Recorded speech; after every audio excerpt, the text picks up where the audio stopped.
Hello, future bestsellers. We are super, super happy to see you all today. I'm very Michelle and I were just chatting backstage about the 4th of July. Did you have a nice 4th of July, Robert? It was fairly quiet yesterday. Our celebration, we went to a barbecue with the neighbors like over the weekend, so we did it a little early. That's nice. I know we had like in our neighborhood, they had like the fireworks display was on Saturday night, which was delightful. But I feel like we kept having um like I was driving on no, I guess they did them here on Sunday night. We were driving on Saturday night, and, I saw them then, and then there were some last night in our neighborhood, like, where I could see actually, from my office window, I could see, like, a whole big fireworks display over the water, which was pretty cool, and, so it felt like I have to say I really liked the 4-day weekend. I mostly did not work. I really needed the break, so I took like the holiday, which is great. So how about you guys? So Michelle was saying she worked. How Yeah. about you? Yeah. Robert, what about you? Like Um, half work, half I I did a little planning, but I didn't actually do a lot of writing over the weekend. Mhm. Um, I was just trying to figure out what I was going to do next, and I kept running into things that made me question it. So I said, you know what? Let's just take the weekend and let it sort itself out. Right? I know. I'm like so like raring to go today, and I'm pretty sure that was because what so a long time ago, um, a trauma therapist actually told me that a 3-day weekend is so much more restful than just a regular weekend because it's not until like the third day that your brain kind of calms down and shuts off. Mhm. And Yep. so, yeah, and so anytime I can take like a 3-day weekend, I always try to do that, and I'm always amazed at how, I don't know, just like rested I feel afterwards. And then I think, why don't I do this all the time? I should like work it out so I work a 4-day week instead. Because you're actually more productive if you work a 4-day week. That is so true. And I'm sad that it's taking companies so long to figure this out. Like, I know. Well, I work for myself. Like, I how know. bad is that? That I'm like, oh, I don't know if I can do it. You know what it is that on Fridays I could do it. I don't like normally I have a pretty light day on Friday, but I have like a get together with my rom-com group Mm, and I wouldn't want to give it up. And I can't do it like Monday, I already have other stuff. So I'm like, yeah. does that count? So anyway, uh we had those exciting news before we get going. Looks like we have lots of friends in the chat today. We're going to say hi to everybody. Um Big exciting news over the last week. The USA Today list is back. Oh my gosh, I missed that. Yes, it is back. So thank goodness your calls, letters, and tears clearly paid off because Oh, yeah, exactly. that's great. So I know, right? It's just amazing. I'm just delighted. Let's say hi to our friends in the chat, shall we? Mm. Hello, horror geek. So nice to see you today. Hi, honey.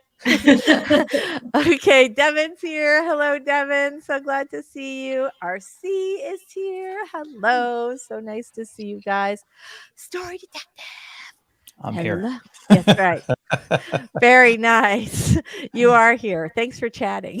JL is here. Hi, JL. We are super glad to see you. Cool Gamers here. Hello. RC's like, Mary Putnam's here. So glad. Oh, this is such a good question. How do we know when to quit the day job to write full time? Oh, such a good question. We're As gonna soon as answer you're that. able. I know, right? We're gonna answer that question. We definitely are. Swinton's here. Hello. Super, super glad to see you. Debbie's here. AGL joining you from Scotland. What? Mm. Welcome and hello. We are super glad to see you today. Aw, thanks. Thank you, RC. We love that. Michelle's here too. Hi, Michelle. Crystal's here. We're so glad everybody's here. Ooh, all right. RC, glad to hear it. Husband's off this week, so no revising until next week. Mm. Love that. Authors read too. I love your your name there. Do you have a little, I'm going to have to check that out on the break. Hold on, I'm writing this down. All right, cool. You have a little book review channel? That's what I would think, but I don't know. What do you guys guess? Anybody familiar with her channel? No. I can't wait. I'm excited to check it out. Bonnie's here. Hello, Bonnie. Crystal, no work in July yet. My dad was in town for the holiday. Usually only see him, so we spent all the time. Oh, that's so nice. That's how I am when my mom comes to visit. I try and soak up all the Granny Janny I can. Aww. I know, right? So love that. RC saying hey to the horror geek. Abby. Or aka CO Savvy. We love you. We're so glad to see you today. Hey, Laura, glad you're here. Oh my gosh, everybody's like raring to go today. All right. So I am super excited to get started. So let's go ahead and start with our 5-minute warm-up sprint. And then we will come back and answer some questions. Awesome. And we'll talk more about how exciting it is that the USA Today list is back and how that is good news for all of us. All right, everybody, we've got 5 minutes up on the clock here, and let's go ahead and get those documents open, get your drink, get your little water cup, all that. And we are going to get started in 3, 2, 1. Sprint.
All right. Fantastic. So, how'd everybody do? That was kind of frantic. I understand that completely. I understand that completely. Yeah, oop, I've got my banner going on. So, let's talk about our question. Hold on, let me just manage everything here real quick. Okay, so I'm going to go back and we are going to pull up Mary's question. Um, Mm. when do you know it's time to quit the day job to write full time? Michelle looks like you. Do you have something to say?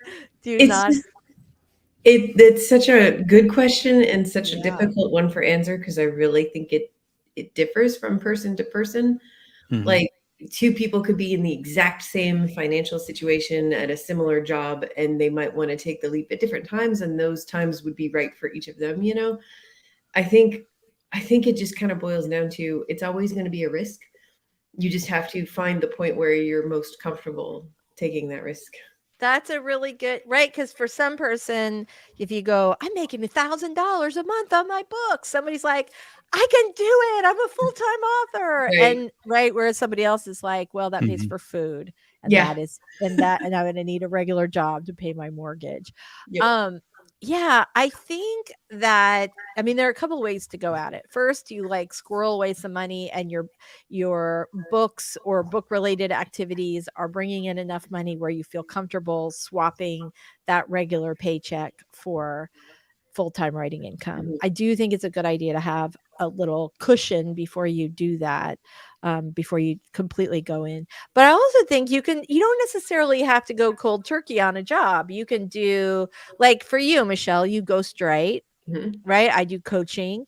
And Mhm. so you can have it so that you can like be all working for yourself and have all of your work be author related, but also, you know, not rely entirely on your books and the Amazon algorithm. It's a really tough question. It is. And I think like it, what you said earlier too about like your relative level of comfort with risk. Some Mhm. people are not going to feel comfortable until they have, you know, a year's worth of expenses socked away in the bank. And other people are like, oh, I have equaled my salary for 3 months in a row. So now I'm ready to go. Right. And So, a lot of people like taking the plunge, like you said, somebody who's making $1,000 a month off their writing, which is really great, but not enough for most people to live on. right. For some people, that might be a good point to just take the plunge because that pressure Right. forces them, like gets them, that's what gets them putting out more and like doing it. And for other people, it's too much and they Right. can't. It's like, I'm going to starve. Yeah. Yeah. So what's interesting that you say that it is really interesting that you say that because you and I have both given lots and lots of talks at schools. Mhm. And one of the things that people will often tell kids who would like to be writers when they grow up is to make sure that they get a day, you know, make sure that they have a real job or a real Mhm. college degree and that they could write books on the Field. side.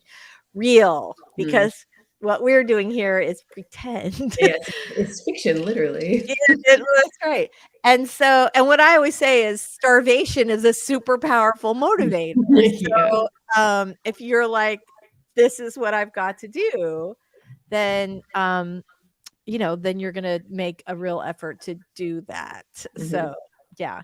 And also you think about like, what's more important to me? Is it more important to me that I belong to a country club or more important to me that I get to stay home and write? Like, you know, that's a pretty dramatic hyperbolic example, but Yeah. like maybe more realistic. Is it more important for you to be home or to get your pink drink at Starbucks every day? Right? Like, yeah. So, Yes. but that said, I have seen a ton of articles like on my little Google News alert. I also get writing news, which is weird because sometimes it comes and sometimes it just doesn't at all. But when I do get writing news, there's almost always some article from some author in, you know, Writer's Digest or one of those places that says like some version of writing is a side gig and you shouldn't expect to make any money. And Mhm. I am vehemently opposed to that position. I Mm. know a lot of authors who are making an excellent full-time living from writing, and it's doable. And I think the more we tell people like, oh, you should do this creative activity, but don't expect to make any money, the more we're devaluing what we do. Mhm. So, Yeah, all right. there's a risk in all things. And after my divorce, I went out and got a day job for a while. And let me tell you, after not working one for a while, it's chaos. They vary your schedules so you don't have a life of your own. Mhm. Pay for the average job is not going to support people so that they can put away money and save for this writing dream. It's piecemeal at best. So I would go back to what I learned when I first started out freelancing, and that's put away at least 3 months worth, or enough that you can figure I am going to do something with my writing between now and then. Yeah. That will give you that timeline and a bit of a cushion. I thought And initially you were going to say that the thing you learned that was ramen is delicious, Yeah. that you can live on it for many months. there's that too. And try it for a while. If it doesn't work, then go back and work for a while. But it is hard. They make it so that your life is not your own. A simple job that I thought I would be able to work and also work on my writing, you would be surprised how they just clutter up your entire existence and frustrate you with everything. I So think, it's not easy to break away from that. that is true. It is true. And I will say, I feel like making the transition from working a job to working on your own to just writing full time would, is probably an easier transition than going from like a job to writing full time. Like that's a more dramatic transition. Mm. And like for me, I don't know that I don't know that I'll ever just write books, because I really love the coaching. And so I really, really love it. And so, so I don't know that I would ever, like completely give that up. I might do that in like next year. I'll be like, done. No, I'm kidding. Yeah. No, I think coaching, just like selfishly talking to other people and helping them through their books, will help me work on my own, It Mhm. does. And there's something also, like most authors I know have more ideas than we could possibly write in a lifetime. Yeah. And there's something so satisfying about helping someone else with their ideas. And I've been very fortunate in that with my book coaching, I've worked with like both first-time authors and people who are like making 7 figures a year, which is a really big span. But it's like, with a lot, I learn things all the time. I see different perspectives all the time. I love it. It's so fulfilling for me. All right. Speaking of fulfilling, let's do some writing, shall we? Yeah. All right. Mhm. It would be helpful if I put this up and didn't just switch over to it on my screen. Hold on 1 second. All right. Lisa Daly, master of the timer. Here we go, everybody. We are going to get some great writing today. Let's think about how we want our writing to go and make it happen when this timer goes off. All right, everybody, we're going to get started with our writing in 3, 2, 1. Spread.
Oh, right. Oh my gosh. So I was just like smack in the middle of something when the clock went off. And you know how that is? Like where you're like, yeah, like, oh, I'm panicking because because I'm like, no, I can't find my original window. And yeah, you guys know how that goes. So Stacy got 251 words. That is phenomenal. Very, very nice. Very, very nice. Let's see what we've got. Oh, Mama Ward, thank you. Happy productivity to you. And thank you, Mama Ward. We love that. Eva's here. Hey, Eva. So glad to see you here. I missed a bunch of comments. Doll, we're so happy to see you. Very, very nice. Glad you're awake and with us today. Dreaming Truth. I love that. Felicia, very nice. Very nice to see you. Welcome, welcome, welcome. Amy's here. Very nice. Oh, good luck with your revision. Who was revising today? Was that Robert? Yeah, I'm actually revising. I'm actually writing some new stuff, so Ooh. a little of both. Very nice. Very nice. Glad to hear it. All right, here we go. Stacy got, oh, there we go. Thank you so much. Okay. So I found this last sprint to be very productive. My brain is still like not working. I have to say, I am so happy that they brought the USA Today bestseller list back. It looks like they're partnering with an indie bookstore to do some additional coverage, which I also think is a fantastic thing. Yeah, so I thought that was pretty cool, but it looks like the USA Today bestseller list is going to go back to sort of being what it was. It looked pretty similar. It didn't like it's coming out on the same day and all that other stuff. And so yeah, so I was really so happy because that it's such an opportunity for so many authors. And it was going to be a loss because this is one of our few bestseller lists, national bestseller list that's actually based on book sales, not other stuff, and not your proximity to a certain city that shall remain nameless. But yeah, so I'm very, very excited about that. That is pretty awesome. Speaking of stuff that's exciting, what are you guys working on today? Let us know in the chat if you have not already. Michelle, what are you working on today? I am revising my middle grade novel. Very fun. How about you, Robert? What are you working on today? I'm sort of revising, but I'm in the middle of a new scene that, some stuff that needed to be added. That's the part that was sticking me that I needed to work out. So hopefully it comes together. I'm sure it will. I have total faith that it will. I am actually working on scripting today for the podcast. Which is I need to figure out a way to streamline this because I was like, oh, it'll be so easy. It won't take any time at all. And of course, you know how it is. That's not true. If you're thinking about starting a podcast, it definitely takes a lot of time. Anyway, so I'm excited about that. And I was like taking a little rest time. And then next week, I'm going to be back at it with the writing, but I'll be working on a nonfiction book, which I'm very excited about, but not ready to talk about yet, but very excited. Anyway, all right, let's go ahead and do another sprint. And then when we come back, we are going to take another question. If you have a question, feel free to drop it in the chat.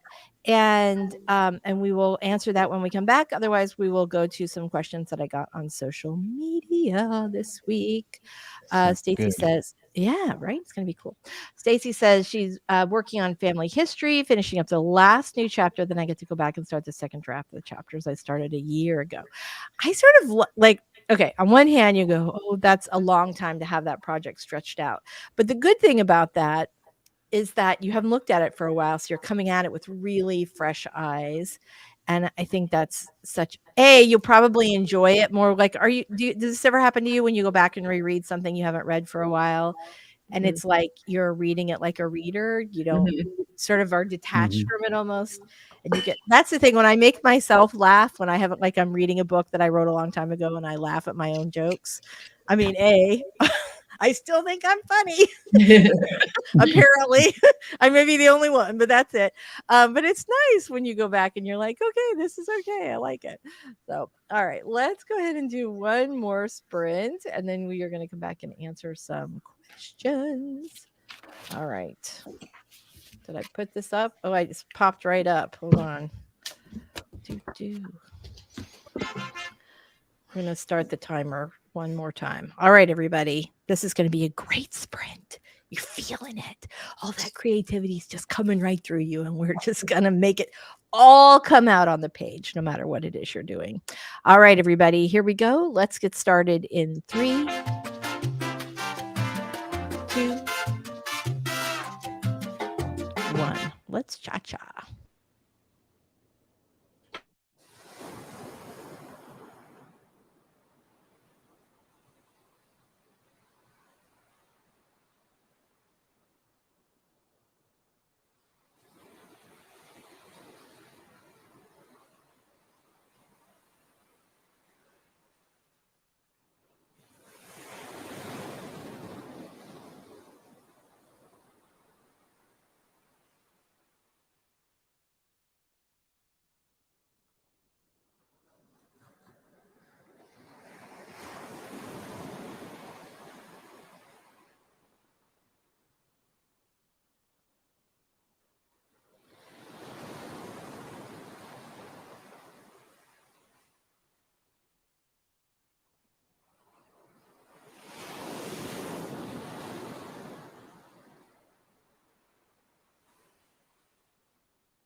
All right, we are back. Let me just go ahead and get there we go. All right. How did you guys do on that last sprint? Not bad. Glad to hear it. All right, fantastic. I was muted. Sorry, I said good. I do that all the time. Very, very nice. Very nice. So, I really want to pop this little article up for you guys if you have not seen it yet. I just popped a link in there, but I want to show you the article. Dun, dun, dun. We knew it was going to happen. Mona Awad and Paul Tremblay allege that their books, which are copyrighted, were used to train ChatGPT because the chatbot generated very accurate summaries of the works. So, yeah, right. I'm fascinated to see how this turns out and what the courts end up deciding as far as, can they use our work? One of the lawyers said something that I thought was really interesting. Hold on to see if I can find it. So one of the attorneys said that books are ideal for training large language models because they tend to contain, quote, high quality, well edited, long form prose. It's the gold standard of idea storage for our species, which I thought was a really eloquent way to say that.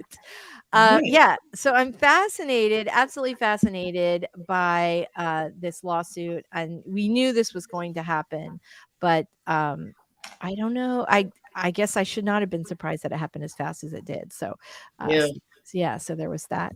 Stacy got 176 words. What? That's awesome. Yay.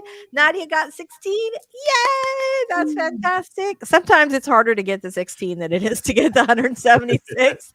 So yeah, where any progress is progress, even if you just thought about this. We had a late drop in from Lindsay. We're so glad you're here, Lindsay. You're welcome anytime, honey. You don't have to be here right at the start. So video editing, all good. We're just glad that you're here. Booklover had a really great question. How can I think of a good plot goal for my story? Right now, it feels like my characters are just meandering through the world I created. That is such a great question. Michelle has her mouth full, but I think she has something to say on it. So I'll just stall for her for a second, or I'll say something. No, I got it. I swallowed. Okay. It's good. Robert. Okay, go ahead. Michelle, you go ahead. I'll be really quick because I know Robert's going to have something really awesome. Your plot doesn't need a goal. Your character does. Exactly. That's all I'm going to say. In a nutshell. That's exactly it. Your character needs a goal. Your character needs something that disrupts the world that they're currently living in, right? I'm just living my life day to day, and then something happens where I can't just do that anymore. So now I need a goal. I need to either try and get back to how things were, which of course never works. Save the world, blah, blah, a million different things. But yeah. It's a really common problem because it's most of the books, and there's a whole regime out there that believes plot has to come before character. And often when we think of our concepts, it does. But then we have to get back to the character and decide what they want and how they fit into that world and that plot and how it's uniquely their story. And their want builds everything after that. Your world becomes the stage for it. Right. But your character has to drive the vehicle of the plot, not the other way around. Think about like all the movies that have been made that focus on some kind of apocalyptic event. That's a great plot or premise. The world ending, like we're always going to be curious about that. But if you look at the ones that were really super successful and that remain beloved to this day, and the ones that totally flopped, the successful ones gave us characters who felt like real people who actually wanted something beyond just survive. Yeah. Yeah, I think there's a really great example of it. I want to say was the film called Don't Look Up. Yeah. Yeah. Okay. Yeah. So this is an apocalypse kind of thing. You have, I think it was like I don't even remember. It was like a giant meteor or asteroid or something was coming and was going to crash in the Mhm. earth.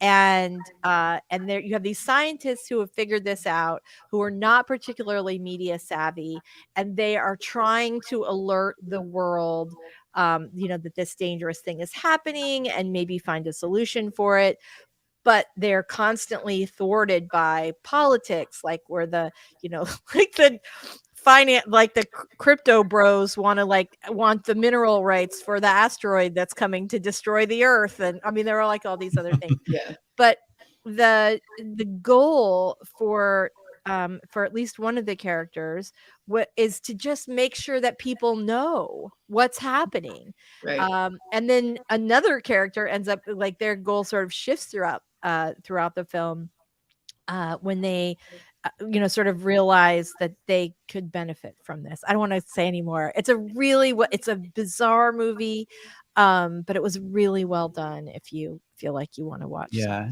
And this seems to be the theme. It's either apocalyptic or some sort of terrorist threat. There's a circumstance that looks like it's beyond the character. And Mhm. many people will argue that, the plot is what shapes the character because those things happen to them. And this is true, but even in those circumstances, you have to have a character that has a goal and a mission in life that apocalypse or whatever is happening is disrupting, and that you care for them so much that it's being disrupted that you will follow them as they try to achieve their goal and change through the times. right. There's always something that your character is going to drive it because everything the reader experiences, every emotion is through your main character. Yeah. I think Armageddon, the movie, is a great example because, asteroid hitting the Earth. Okay, we have a lot of movies there, but what's the big moment of that movie everybody remembers? It's Bruce Willis's sacrifice to save his daughter's fiance. Right. Like it's that emotional Right. hit. Like Right. this is why it matters that he died, and this is why he did what he did. It wasn't just saving the world. There was a personal beat to it. Mhm. Right. Well, and I think one of the things that's super important when you're writing a book with that type of a plot, with any type of a plot, when something happens, your character can't just all through the story from the beginning to the end, right? We have the big story goals. So the big story goal is to prevent. So let's talk about oh my God, what was it called? The Bruce Willis movie we literally just talked about. Armageddon. Thank you. It went. Michelle's like, I know this one. Armageddon, right? So Armageddon. In Armageddon, you have only two things happen as your characters are right. They have an idea that they're trying to accomplish. They're trying to save the Earth from this asteroid. But what happens all along the way is they have these small goals for each sort of scene or section, and every time, all the way out throughout the story, they either fail that small goal, they fail that section goal, or they achieve what they wanted to achieve, but then they find out that the problem is way worse than they thought. Right. And you do that all the way through, all the way to the end, as the character is trying to resolve their main story goal. So that was a fantastic question. Thank you so much. We have another one too. Renee says, how do you decide if your outline is done or ready to start drafting? I feel like I procrastinate so much because I seem to stay in the outlining phase, but that's not the book. You are so right about that. I think it's easier when you think of your outline as more of a living document than a thing that you finish, because what happens is you outline the book, and a lot of times you'll write and some great little subplot will come to you, or something happens where you find a way to sort of deepen the character or make the story more compelling, and you're going to change that. And I think every author who outlines does that all the way through. But your outline does not have to be that complicated. So as soon as you have something for every section all the way through, then it's time to start rating, because you are correct that there's a real danger in not ever starting and just planning and then not actually sitting down to do the writing. So if you think about your outline as a living document and not a thing that you have to stick to, even if Armageddon comes, then you like that, then it feels easier, and it also doesn't feel so, it feels like the roadmap that it's supposed to be, and not some, jail cell that's going to keep you in. And if you don't get it right, the whole book is destroyed. If That something's not working, you can edit it. Go ahead. I think that's where most people, that the procrastination is rooted in fear of the first draft not being perfect. And at some point, you're just going to have to accept that your first draft is not going to be perfect. It doesn't It, matter how much you outline. it doesn't matter how much you outline, and it doesn't matter how long you've been an author. No one's first draft is perfect ever. It's Nope. just not. Yeah, and stories keep evolving. I mean, if you do a tight outline, it's only going to get broken and frustrate you later on. If you take, as Lisa said, and just write like a line or two for each scene, what the main action is, to me, that gives me like almost like a beat sheet. It's a structure of the story, and you can see what's superfluous and what isn't. And I end up cutting scenes even before I begin. And it almost like saves you an entire draft if you outline it that way. Yeah. And then when I begin, I rarely look back at that because I have the story in my mind and I just can go with it at that point. Yeah. Well, and then sometimes you realize, like, I don't have a good motivation for this character. Like, you've gotten all the way through your outline and your writing, and it's starting to occur to you as you're like really ramping up that tension at the end. You're just like, shoot, I don't have enough detail for this. So at that point, you can like go back and, sort of expand that outline section, or try and, string some other pieces together. But yeah, and there is a danger sort of over outlining, because I think, you can sort of lose some if you spend so much time outlining and not enough time writing. You can lose some enthusiasm for the project. Let's see. Says, if anyone role plays, it's the equivalent of no plot survives the players. That's true. There you go. Ooh, okay. This is fantastic. We are going to answer this question when we come back. That is an excellent, excellent question. All right, let's go ahead and do our next sprint. Dun, dun, dun.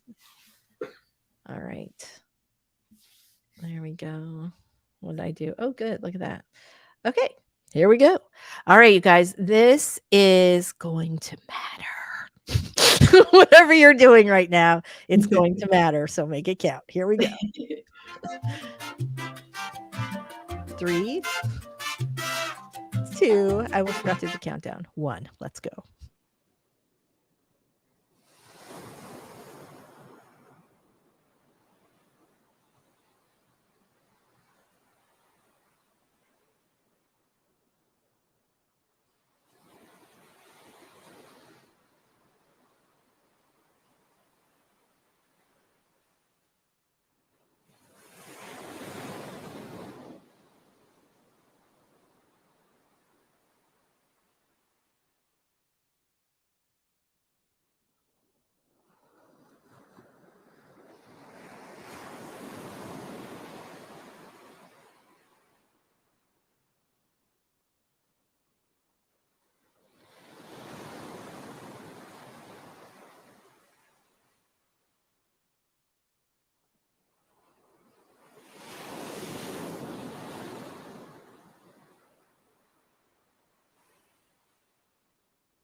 can't get back to the screen fast enough. All right, hold on one second. Let's get back over to the question. All right. So, how did everybody do on that last sprint before we just hop on?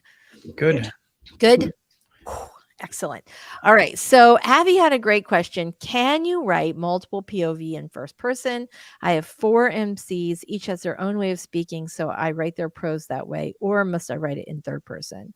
You don't Yep. You can totally do it in first person. it's just a little bit more of a challenge because it's going to be even more important that their voices are distinct so that the reader doesn't forget whose POV they're in. Right.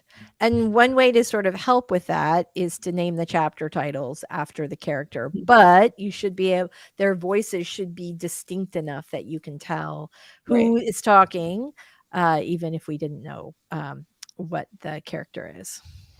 Yeah, I kind of cut my teeth on first person multi because Saul Stein kind of invented that. If you go back and find a novel of his called Other People, it's first person multi and has 11 different points of view, and they all have very distinctive voices. I don't know.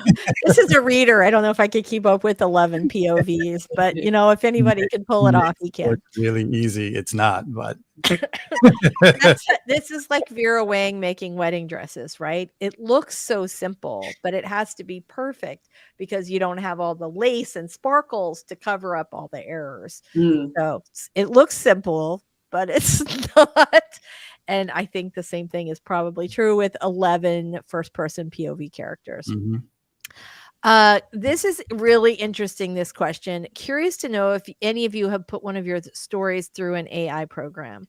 No. I have not put my story through an AI program, but a friend of mine from my rom-com group had put in like a chapter and asked ChatGPT one to say who the chapter, like what other author the chapter resembled. So, and she was doing it for marketing. Basically, you know, she can say like readers of Pippa Grant and so really, you know, are sure to like this book, kind of thing. And so I did try that, but I did not glean any new information. Like I wanted to see what is AI, who does AI think that I write like? And AI thinks that I write like everybody else thinks I got the same kind of Christina Lauren, Sophie Kinsella, and I think like every you know, a lot of authors probably get that sort of, anybody who writes rom-com probably the AI is like, this is like Christina Lauren. All rom-coms are the same. Right. Yeah. So yeah. So how about you guys? I've never done it. No, I haven't. I did see somebody on the Facebook group of writers helping writers that said they were using it as a tool for plotting their story to give them ideas. And I think something like that could probably be useful as far as writing your story and coming up with depth of character. I don't know how useful it would be. Right. Yeah. I think it probably, I think the more authors use it, the better it's going to get really fast. But well, I know it's like one of the, yeah, go ahead. And like editors too. I wonder if anyone's using it in houses, just like you said, you know, I don't know. And I don't know how I feel about that. I know I'm the same way. Like, and I will say like I mean, who doesn't put their book through like Grammarly now before you set it, like before you send it off to your editor? I always will ignore the rewrite suggestions because it's just like, you know, this sentence has 7 words in it. That's too wordy. Wouldn't you like to take out one of those words or don't say this word, say this other word 8,000 times. Like but it's good for catching spelling errors and capitalization, some capitalization errors, not a lot. So I did find it was interesting. And a lot of times the corrections are like sort of not the corrections, if you're talking about writing corrections versus just spelling punctuation, are sort of nonsensical. And I mean, for me, that's what I think. But anyway, so yeah, so I would use that. And that is like a form of AI. But yeah. I don't know. AutoCrit. I actually have used AutoCrit. It's been a few years, but I guess that is AI now that I think about it. I know, right? I know. I think that big companies are going to use it, and I think a lot of newer writers are going to use it. And you're going to get a fusion of those things. I think where big companies are going to contribute is it's going to give the criteria that they look for in terms of structure. But that structure could be, save the cat, or, something very simple.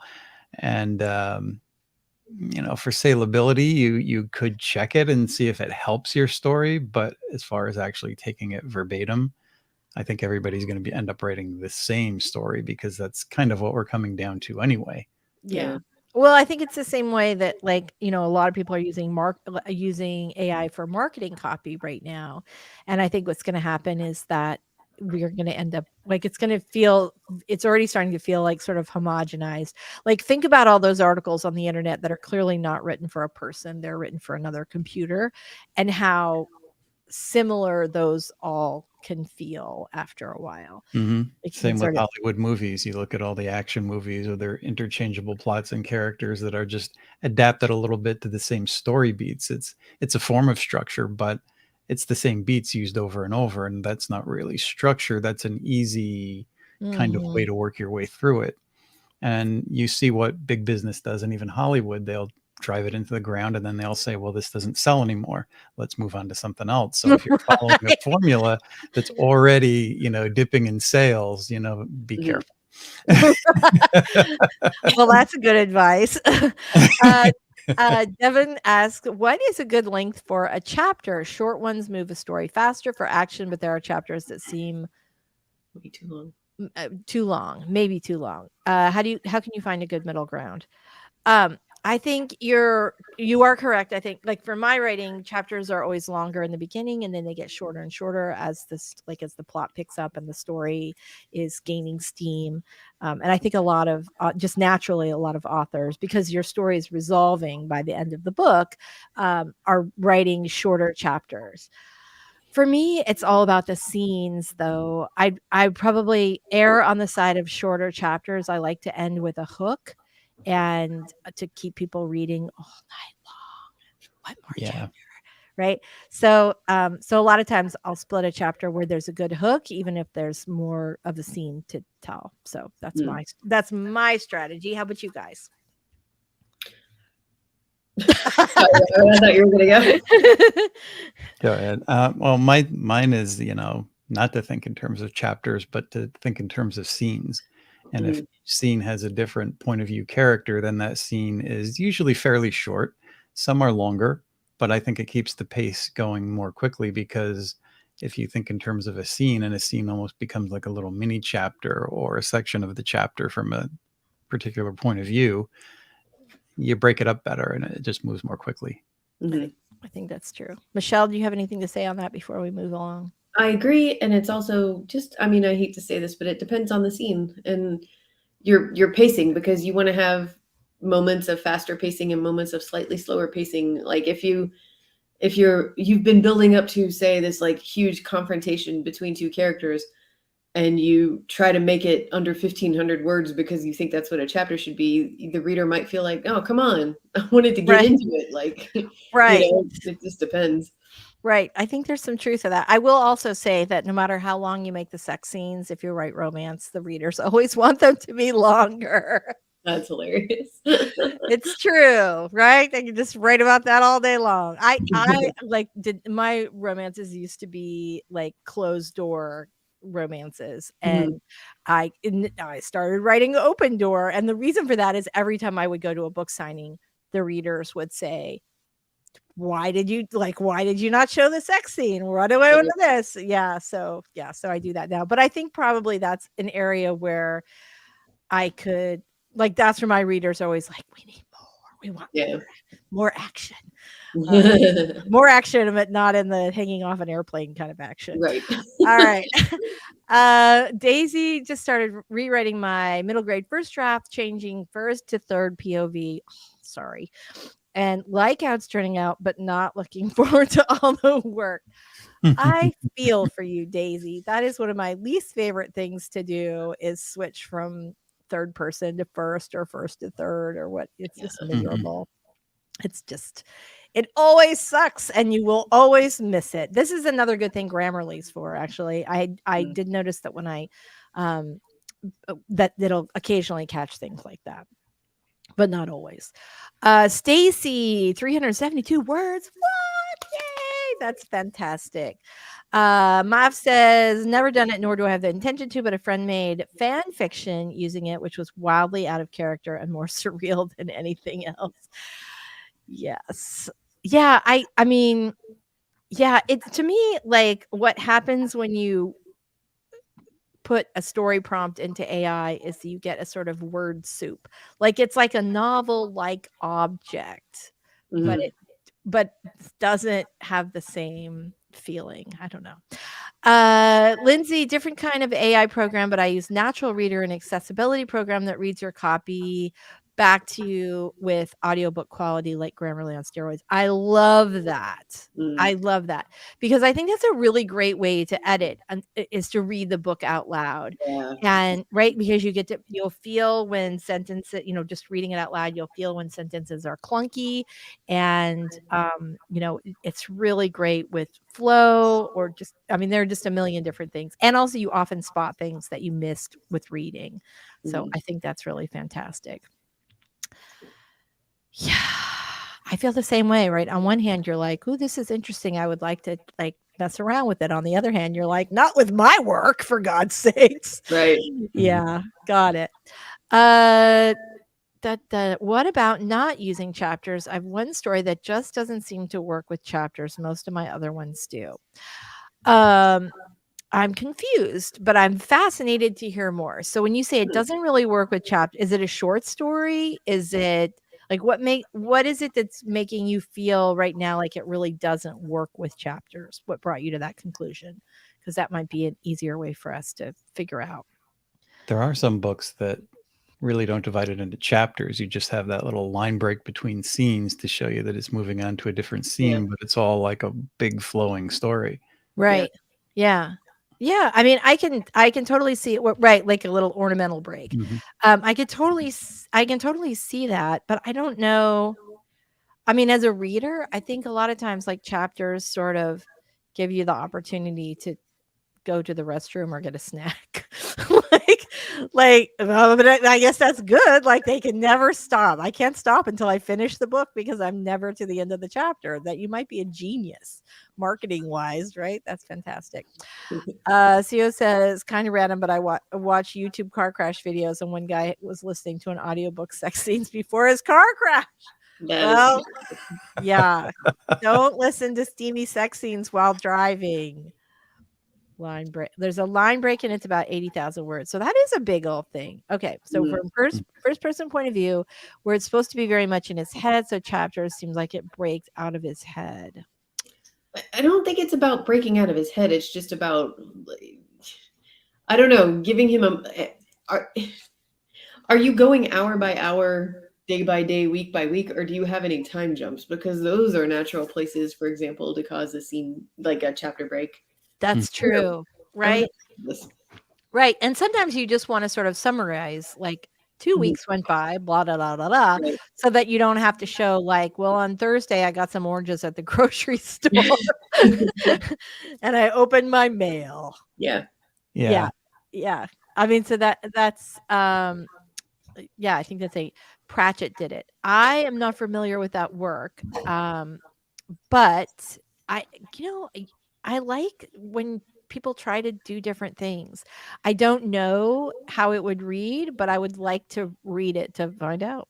Very nice. And as Michelle was saying about the, different days or different times, that can be a thing that adds suspense too. If your character is going through something and you know that it's like the worst 4 weeks of their lives, you could divide it into week 1, week 2, and you have that little countdown where it's getting more intense. Yeah, I didn't think about that, but there is some benefit to, for me, like I use them to sort of ratchet up tension a little bit with the, kind of hooky, or, well, it's to ratchet up tension, but but it's interesting when you think about it, like what else do we use those chapter breaks for? Mhm. Right? Some of it is passage of time, and there are different things that different authors use them for, and I would be fascinated to read this just to see, like, do you feel like you're missing anything? Does it keep the plot moving really fast because there's never a stop? Does it? Here's the reason why I think I would suspect in a novel of that length you really do need to break the scenes, is because the thing to me that defines a scene is not actually passage of time, but an emotional change in the Right. character. Like they Right. should never feel the exact same way at the end of a chapter that they did at the beginning. So look for the places. I retract what I said earlier about the passage. Like when has your character experienced a shift in emotion? That's a scene, and that's where you need to give the reader a little break to like absorb that and then move on. And then move on. Yeah, it Yeah. is a break for readers, and also a Yeah. lot of people.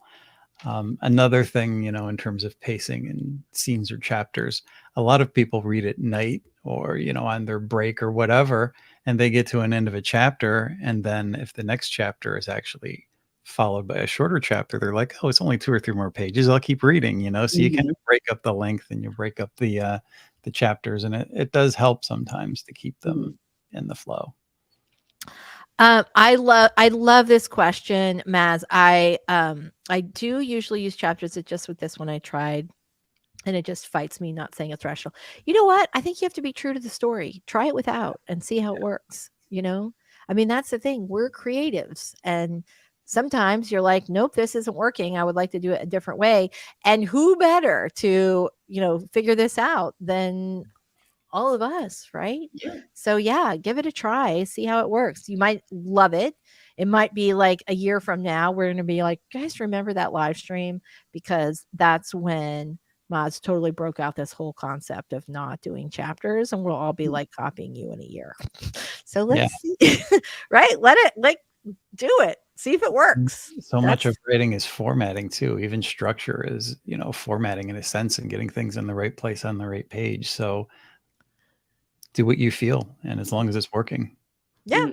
And you'll know, I would think, or somebody else will tell you. You get some good beta readers who will say like, what are you doing? Or they'll be like, oh my God, I loved it. And I stayed up for 19 hours. Like you just don't.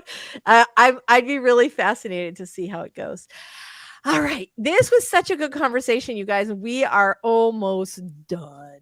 For today. I know, right? So let's go ahead and do our outros. I'm going to let you go first, Robert. Tell us a little about you and your awesome channel. Do we even do intros today? I think we just jumped in. Well, now that you spent the last 2 hours with Robert, would you like to know more about him? Robert, go. Well, my channel is The Story Detective on YouTube, and I take various forms of storytelling based on my time working at Marvel Comics as a visual storyteller and my life as a writer, and put those things under a Sherlockian microscope and break down the craft in hopes of making your journey easier. I am working on a Story Detective 2.0, and there's videos in the works. They will happen when I'm ready. Very nice. Love it. Love it. That's awesome. Michelle, tell us a little about you and your awesome channel. All right. Hello, I'm Michelle. I'm a middle grade and young adult author. My channel is Traditional Publishing Chat, writing blogs, and writing workshops. Thank you, Lisa. Thank you so much for being here. You guys are always so awesome. And everybody in the chat, you guys had such great questions today. Oh my gosh, they were amazing. I am Lisa Daly. I'm a traditionally published, now hybrid published author of, I don't know, something like 12 books. And if you want to write a book you're super proud of and get it published, this channel is a great place to start. Thank you guys so much for being here today. We will see you next Wednesday. I hope everybody has an awesome week. Bye, everybody. Thanks for being here today.